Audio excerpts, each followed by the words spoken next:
Welcome to the Investor Coaching Show, a podcast to help you get an insider's view of the financial world and escape common investment traps. We look at the financial news of the day and help you make sense of it so you can relax about money. And here's your host, Paul Winkler. That portfolio just went down 20%. It'll be okay.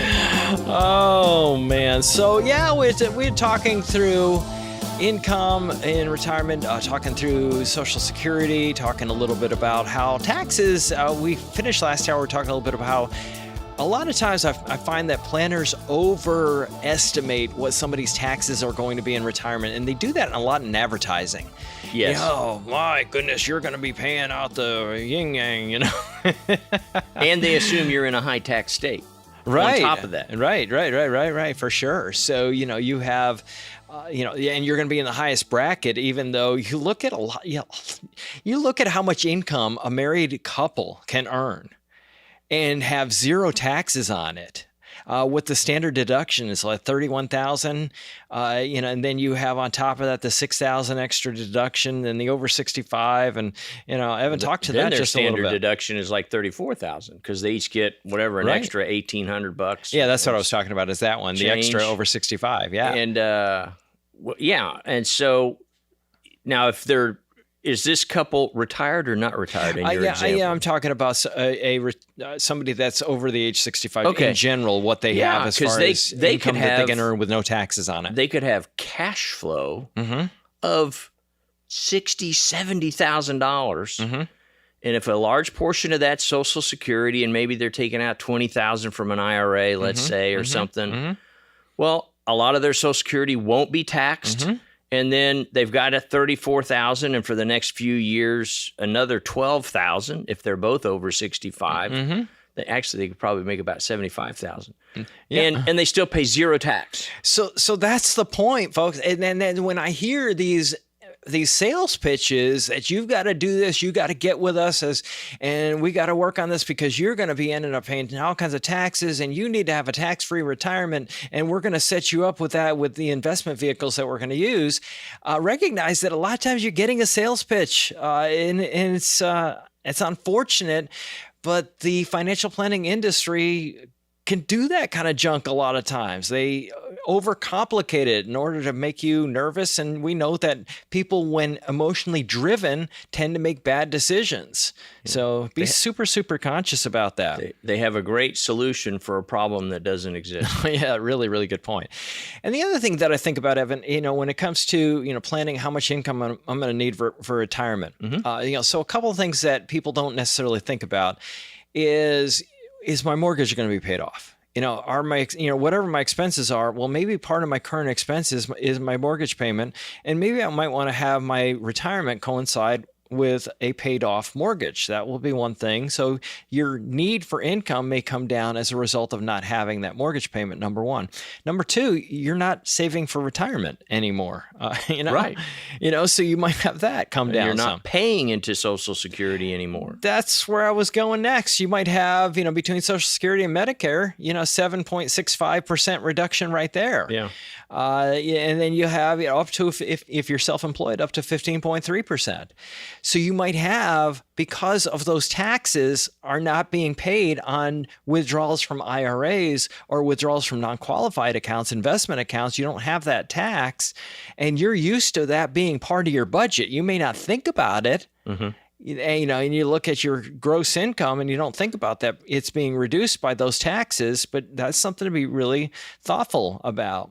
So the idea of being right here is, just let me sum up that, is being really, really conscious. It's not that you don't do Roth IRA conversions. They can be super, super helpful.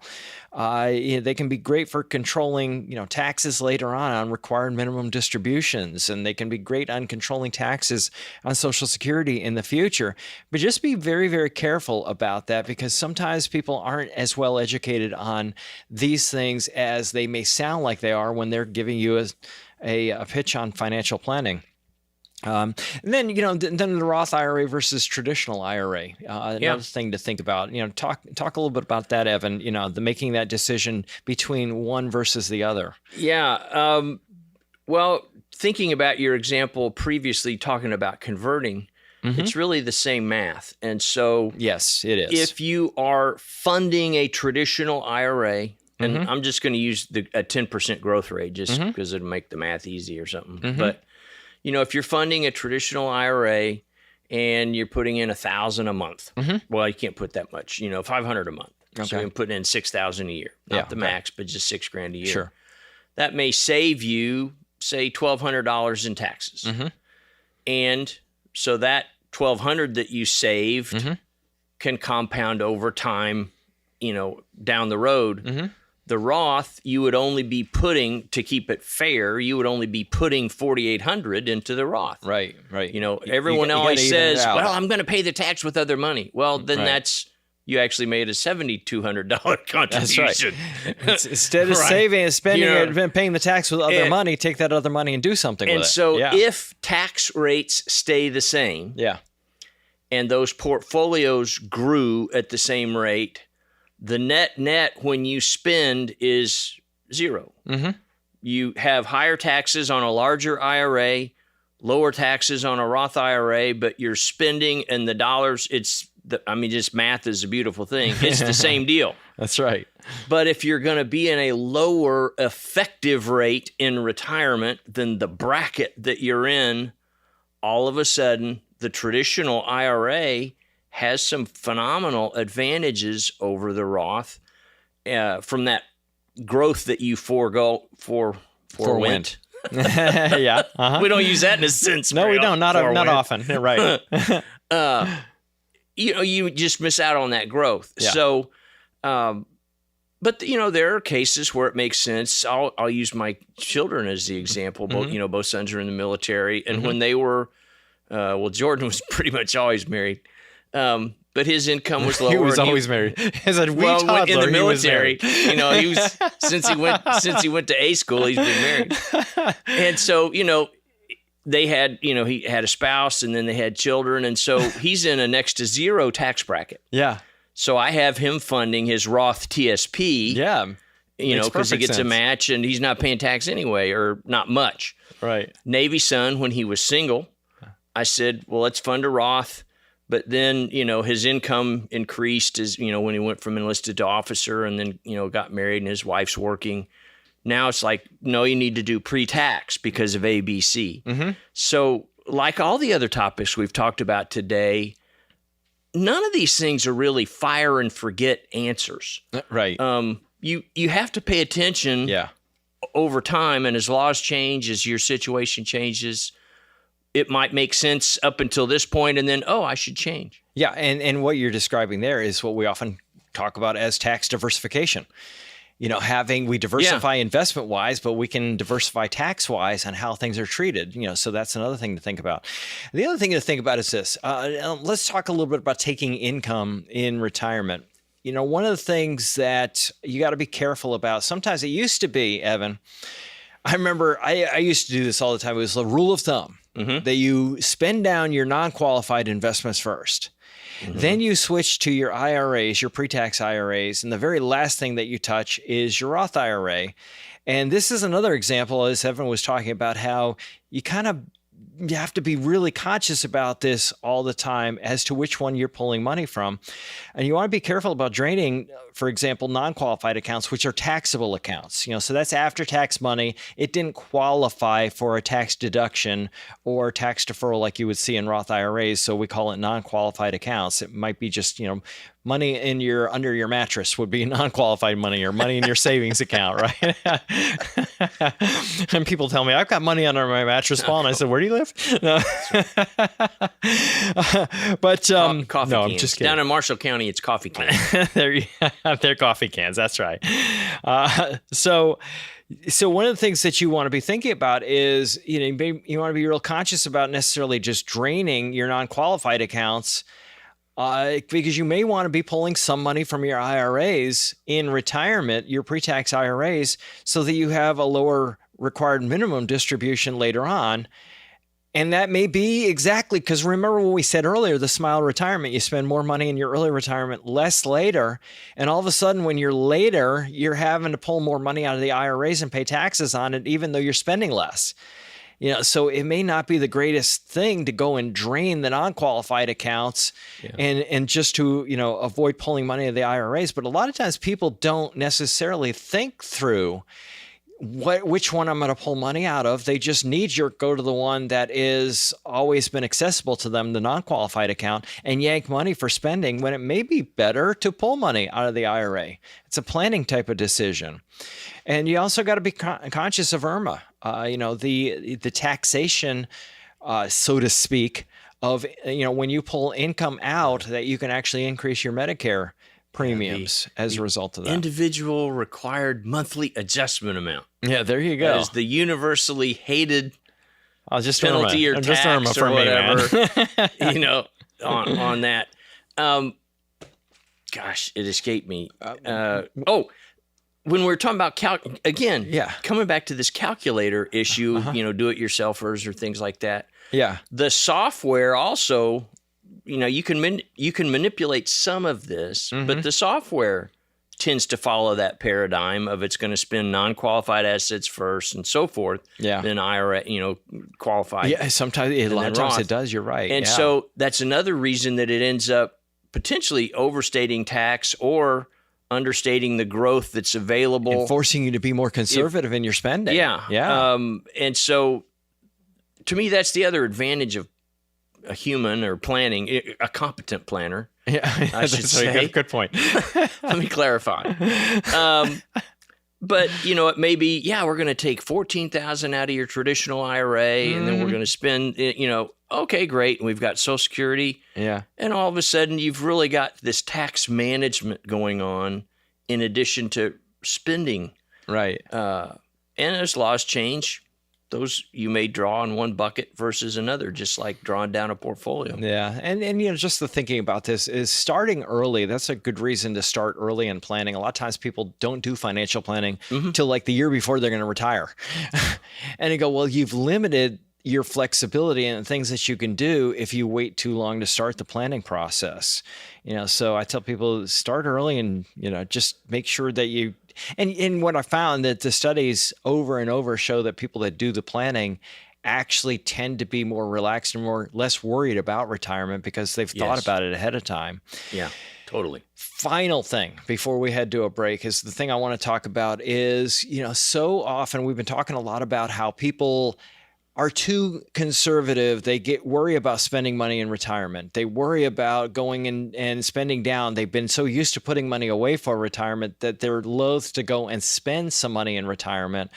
One of the things that we tend to do in the planning process, one of the first things we often will do with people, and we have little sections on our website, if and this is something that I always say that, clients of ours, if you have not done this in a while, or you've never done it, some people have never taken the time to go do this, let us know. Shame on you. But shame on you.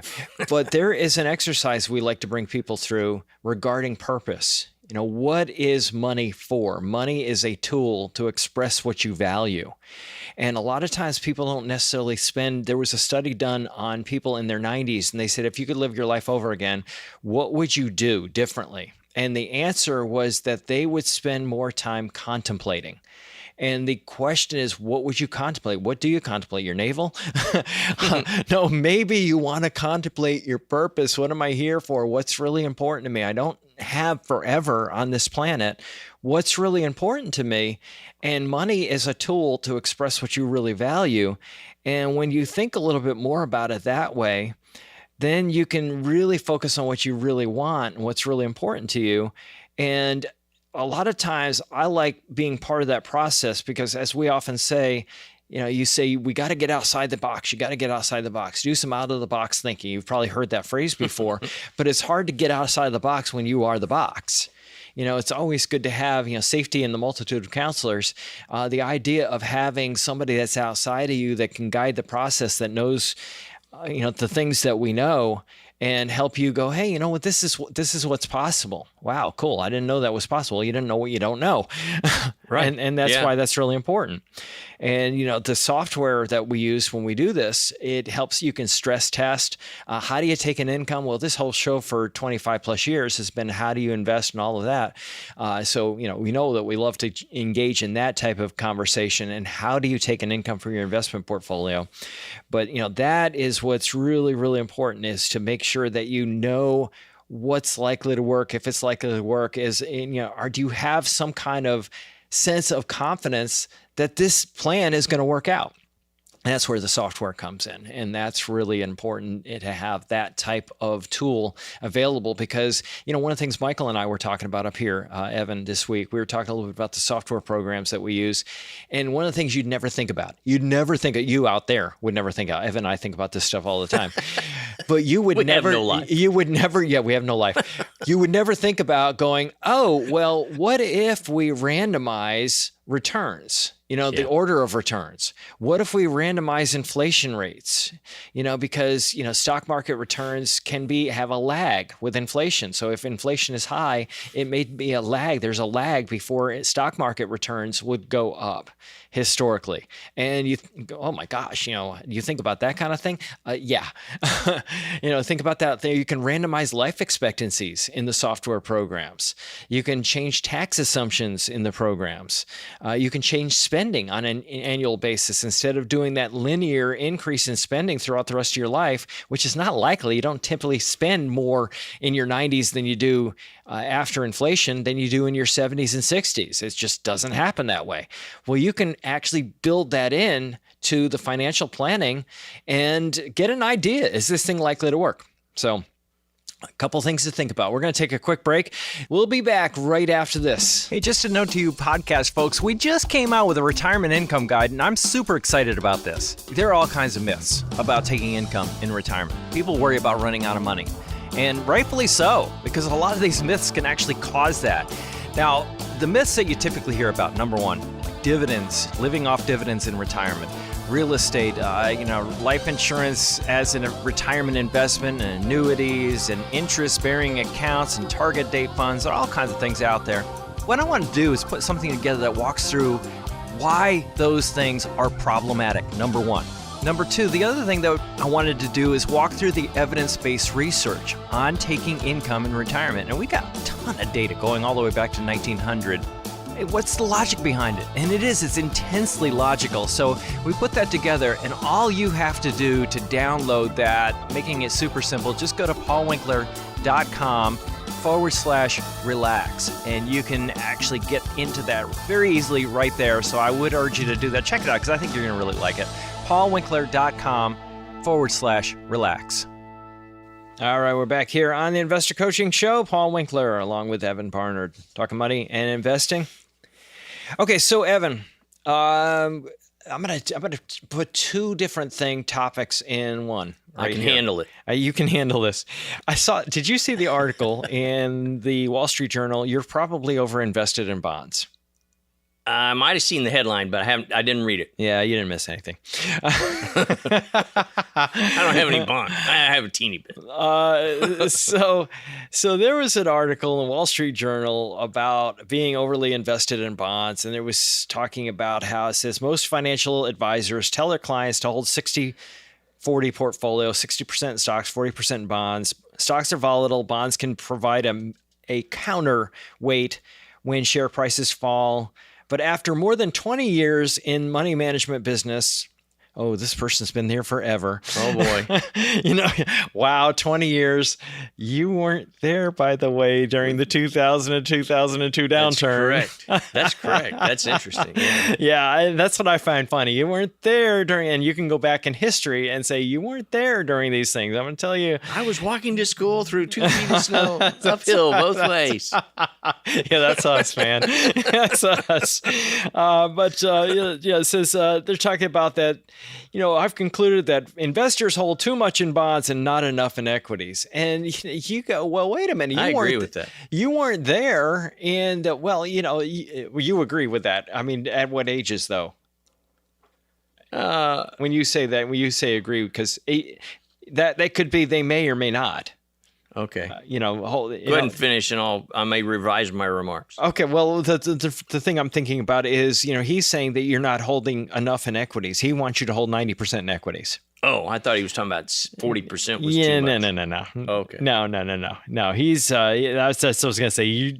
If you didn't see the article, you wouldn't be having the heart attack that I'm having looking at this corrected. thing. Okay. So that's where this person is wanting to go. So it says, for affluent investor, 60-40 portfolio means sacrificing tremendous upside potential of stocks to avoid temporary losses. And it very well may be. That very well may be. True, when you say that you always in retirement have a 60-40 portfolio, or always 50, I have some clients that they're just 50-50 is where they need to be. Half stocks, half bonds. Some people, 75% stocks is fine. It just really depends. You cannot have a rule of thumb, period, end of sentence for any of this stuff, because it can be very different based on what your flexibility is. For example. Yeah. You can be, if you're more. Can you control your spending? Is a lot of it discretionary and you just cancel a trip, or is it lights and heat? Yeah. And when you talk about flexibility, what I mean by that is, let's say if you are a person that is in retirement and you're spending at a high level and you have a market downturn and you don't have to be spending at that high level. Right. I could forego a trip or two, or, I could forego a really, big excursion into Europe or something for a year until the market comes back. No, I got all I need there. I'm good. But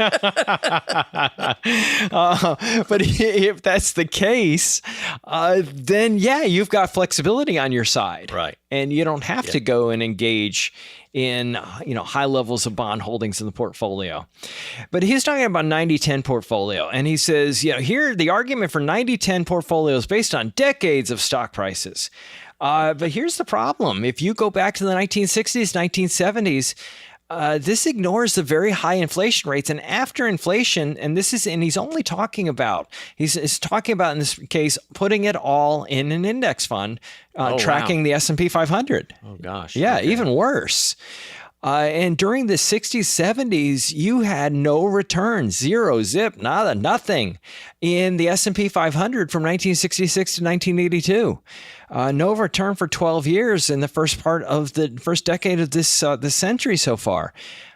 So you can have some pretty bad results. Number one, it also ignores the risk issue, right, that I talked about recently when I was on Channel 5 talking about this, and I said, if you put a portfolio together of the S&P 500 and had 90% in the S&P and 10% in bonds and fixed income, and what I did is I said, let's just be stupid about this. Let's just go and put that 90% in large U.S. stocks, 10% in bonds, and take a $50,000 income per year out of it. Starting the year 2000 when I opened the company, that's why I used that particular year. That's the year that we opened up, and a year later we started this show. But let's say we just did that. We took that $50,000 income out. Your investment portfolio is about half of what you started with if you had done that, versus if you had actually diversified the portfolio more and had large and small and value and growth and international and U.S. and diversified the portfolio. In this particular case, and I used a 1.5% management fee. I used a hypothetical management fee that's way higher than you should pay. And what I did is I basically said, what would you have if you had done that? And I used just plain index funds all the way across, which I'm only a fan of indexing in two asset classes, large U.S. and large international. The asset class that this particular person chose for the article is one area that indexing does work fairly well. But it doesn't work that well in small caps. It doesn't work that well in value. And the result of just indexing and just diversifying more was doubling the ending account value. You doubled it versus cutting it in half. So that can be a pretty big difference between these two. Well, yeah, and he's got all the equities concentrated in the lowest returning equity category. Oh, right. Yeah, which, I mean, I guess if you don't like yourself, you do that kind of stuff. That's right. It's all right. I mean, my mom dropped me on my head when I was a kid. I guess I deserved it, and I guess I deserve And there are people that put up with a lot of stuff because they think they deserve no better. Future Darwin Award winners just put it all in the S&P Darwin Award. That's a whole different deal, man. Darwin Awards. Hey, this is Paul Winkler. Hope you enjoyed today's edition of the Investor Coaching Show. If you want to learn more about what we do, go to our website, paulwinkler.com. Until next time, I'm Paul Winkler, reminding you that I believe that more educated investors are more confident investors, and confident investors are more successful investors. Have a great one. Advisory services offered through Paul Winkler, Inc., an SEC-registered investment advisor. The opinions voiced and information provided in this material are for general informational purposes only and not intended to provide specific advice or recommendations for any individual. To determine what investments are appropriate for you, please consult with a financial advisor. Paul Winkler, Inc. does not provide tax or legal advice. Please consult your tax or legal advisor regarding your particular situation.